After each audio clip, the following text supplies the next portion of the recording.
প্রিয়াম সর্বলোকপুনতিঞ্চ পুনামামি সদা শিবম মঙ্গলং শোভনং শুদ্ধং নিষ্কলং পরমঙ্গলম বিশ্বশরিং বিশ্বমাতাং চণ্ডিকাং প্রণমামহম সর্বং দেবময়ীং দেবীং সর্বলোকভয়াপহম ব্রহ্মেশ বিষ্ণুনমিতং প্রণমামি সদা মাম বিন্ধস্তাং বিন্ধনীলং দিব্যস্থাননিবাসিনীং যোগিনীং যোগজননীং চণ্ডিকাং প্রণমামহম ঈশানমাতরং দেববিশ্বরী বিশ্বরপ্রিয়াং পুনতস্মি সদা দুর্গা সংসারবাতারিণীং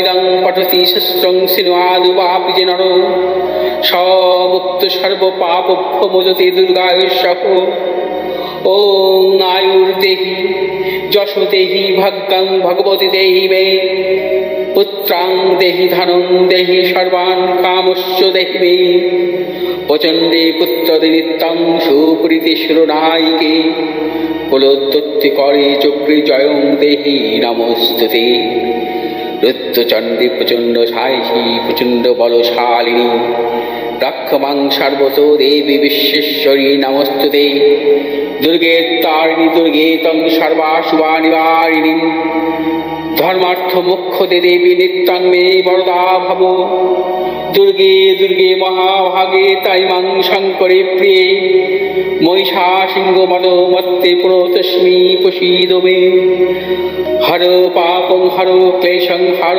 শোকং হরাকুপং হর রোগং হর ক্ষোভং হর মারি হরি প্রিয়ে।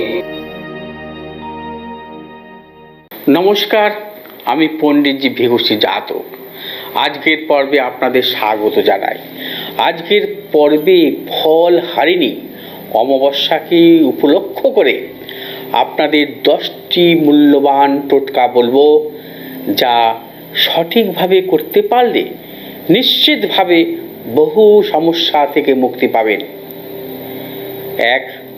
এই ফল হারিণী অমাবস্যার দিন গঙ্গায় স্নান করতে হবে। গঙ্গা না পেলে পুকুর বা যে কোনো জলাশয়ে ডুব দিয়ে স্নান করতে হবে। 2 নম্বর, তারপর অমাবস্যা তিথিতে যখন থেকে শুরু হবে ঠিক তখন থেকে মৌনী ব্রত শুরু করতে পারেন। খুব দৃঢ়ভাবে বাক সংযমী হয়ে থাকতে হবে। 3 নম্বর, মৌনী ব্রত পালন করার সঙ্গে সঙ্গে মা কালীর চরণে আপনাদের সাধ্যমতো যে কোনো একটি ফল 1 বছরের জন্য দান করতে হবে। দান করা ফলটি 1 বছর আর খাওয়া যাবে না। এই অমাবস্যা অর্থাৎ 4 নম্বর, এই অমাবস্যার দিন অশ্বত্থ গাছের পুজো করতে হবে। অশ্বত্থ গাছের পুজো করার একাধিক গুরুত্ব রয়েছে। অশ্বত্থ গাছে পুজো করলে বিভিন্ন গ্রহের দোষ থেকে মুক্তি পাওয়া যায়। জন্মকুণ্ডলিতে যদি চন্দ্র মঙ্গলের দোষ থাকে তাহলে কালো তিল, দুধ ও গঙ্গা জল সহকারে অশ্বত্থ গাছের পুজো করলে খুব ভালো ফল পাওয়া যায়। 5 নম্বর, এই দিন মা কালীর সঙ্গে সঙ্গে শিবের পুজো করতে হবে। নিয়ম অনুসারে পঞ্চামৃত দিয়ে শিব ঠাকুরের পুজো করতে হবে। পঞ্চামৃত আপনি নিজেরা বানিয়ে নেবেন। দুধ, দই, ঘি, মধু এবং চিনি সহযোগে। 6 নম্বর, এই দিন পুজো হয়ে যাওয়ার পর কোনো গরিব দুস্থকে বস্ত্র ও খাবার দান করতে হবে।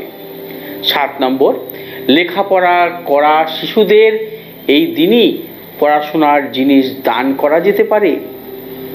8 নম্বর, ফল হারিণী অমাবস্যায় দেবী কালীর উদ্দেশ্যে একটি নারকেল নিবেদন করে লাল কাপড়ের মুড়ে বাড়ির উত্তর পূর্ব কোণে অর্থাৎ ঈশান কোণে রাখুন। বাস্তু দোষ দূর হবে। 9 নম্বর, যে কোনো সুগন্ধি বা আতর অমাবস্যা চলাকালীন পুজোয় নিবেদন করুন। ওই সুগন্ধি বাড়িতে ছড়ালে অশুভ শক্তি দূর হবে, বা শরীরে দিয়ে শুভ কাজে গেলে সফলতা আসবে। 10 নম্বর, একটি লাল কাপড়ে ময়ূরের পালক দিয়ে হলুদ দিয়ে নিজের মনস্কামনা লিখে দেবী কালীর উদ্দেশ্যে নিবেদন করুন এবং পরদিন জলে বিসর্জন দিন, মনস্কামনা পূর্ণ হবে। এমন আরও টোটকা, উপাচার ও জটিল সমস্যার সহজ সমাধান পেতে দেখতে থাকুন আমার প্রতিটি অনুষ্ঠান। আগামী ফলহারিণী অমাবস্যা আমি তারাপীঠে থাকব। ওই দিন মহাযজ্ঞ অনুষ্ঠান হবে তারাপীঠের মহাশ্মশানে। আপনারা উপস্থিত থাকতে পারেন এবং আপনারা অনলাইনের মাধ্যমে আমার সমস্ত লাইভ অনুষ্ঠানটি আপনারা কিন্তু দেখতে পারেন। আমার এই যে মহাযজ্ঞ অনুষ্ঠানটি সরাসরি সম্প্রচার হবে অ্যাস্ট্রোচক্র ভৃগুশ্রী জাতক ইউটিউব চ্যানেলে এবং ভৃগুশ্রী জাতক ফেসবুক লাইভে।